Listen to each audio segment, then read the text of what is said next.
Good morning, this is Nicholas from Gandora Gaming, and today I bring you guys my blue-black Rebecca deck profile 2024 post OP09. Now, this is a leader that a lot of people have forgotten about, and I just don't see why. For one, this is a blue-black leader who cannot attack. She's one of the first leaders that cannot attack in the game. First was, of course, our Water 7 Iceberg. Then Rebecca and VV came out in the same set, OP04. And ever since then, we've gotten Vegapunk, and the rest is history. And I feel like Bandai really likes to give busted effects to leaders that cannot attack, and this is no exception. She's a blue-black leader. Currently, she is the best blue-black leader in the game.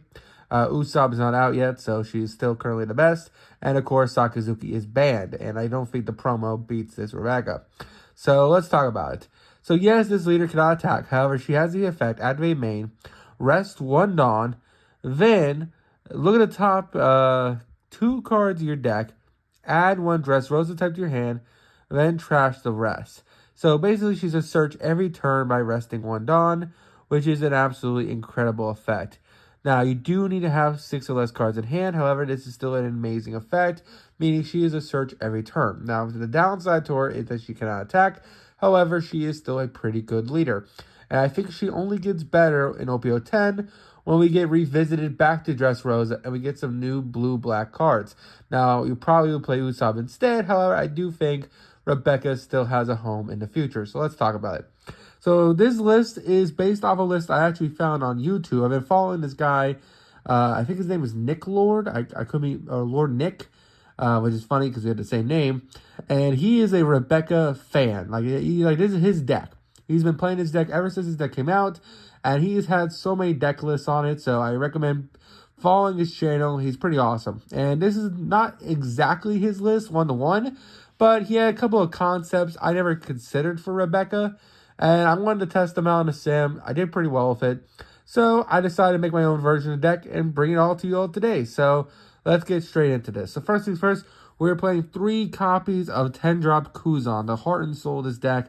This deck kind of revolves around this card, and it only gets better once OPO 10.5 comes out, because we finally get a black search card that can search his card, because right now he is former Navy, and because he is former Navy, there's not a current card in this game that can search him.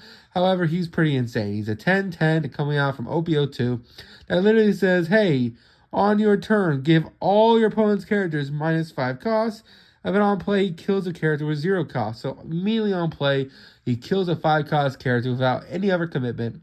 And then from there, he stacks, by the way. So if you have 2 of them on field, you are literally killing any 10-drop in the game, which feels absolutely incredible. And I think this card only gets better as time progresses, because minusing 5 Dawn as a static effect is a really insane effect for a boss monster. So we are playing 3 copies of Kuzan. Kuzan, like I said, is the heart and soul of this deck, just because the deck kind of revolves around just minusing costs and then killing your opponent. It's a black deck overall, and this deck is meeting boss monsters.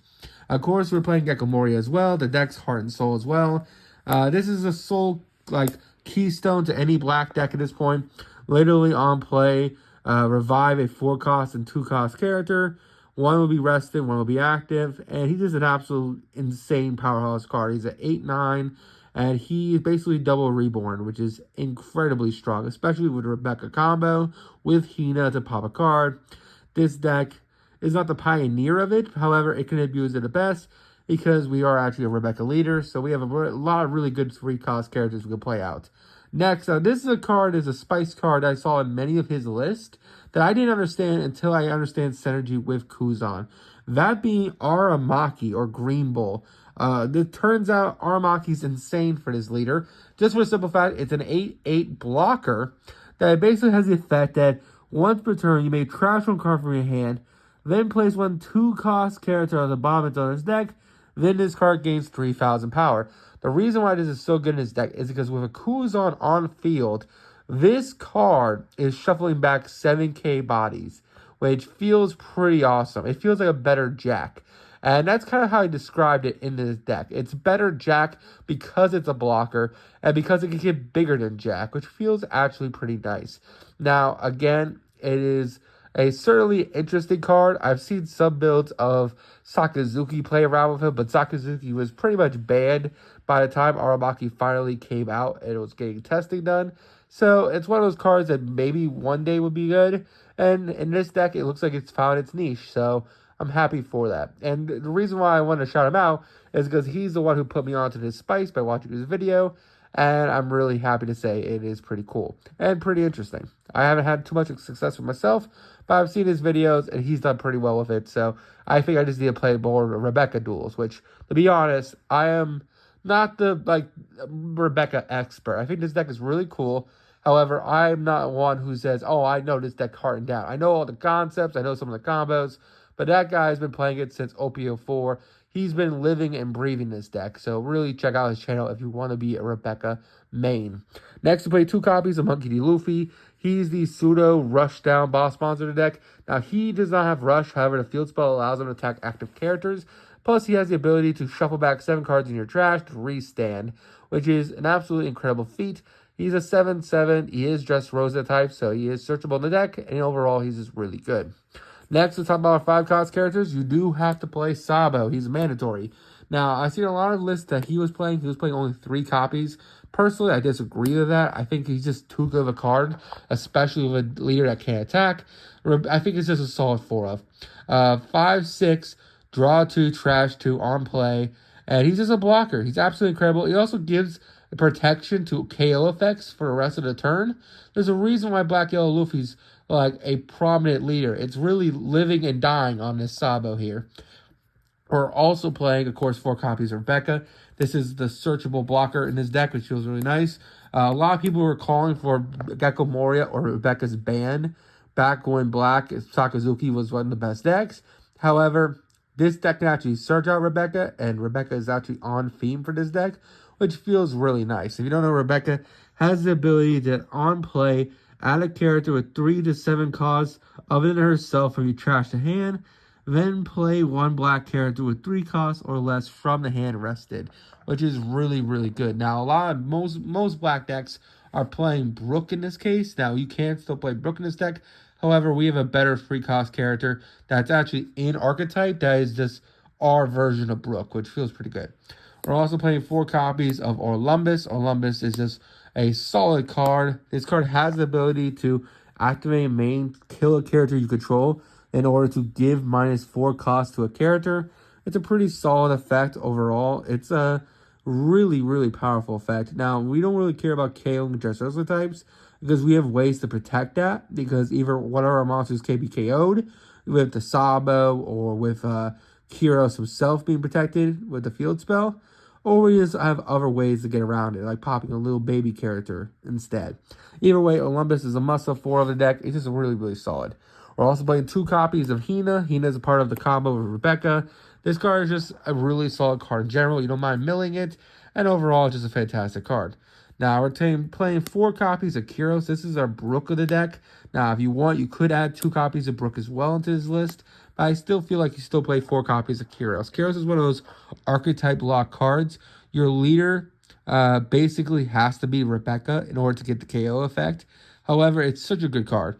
So this guy has the ability, if your character will be KO, you may rest one of your leaders or Colosseum instead. So basically, this card reads, hey, if I am able to be KO'd by any means, by battle or by card effect, you may rest your leader or the field spell to protect them. So he gets double protection twice per turn. So he's actually a really sticky monster. And he also has the ability, if your leader is Rebecca, KO to one of your opponent's characters with a cost 1 or less, then trash 1 card from the top of your deck. So he mills 1 and trashes a 1-cost character, which feels pretty awesome. We're also playing 4 copies of Bartolomeo as a 2K blocker. He's just really, really solid. He's searchable in the deck, and he's also just a really solid card. He is a blocker that's searchable, and he's just a 2K, so he's just always good.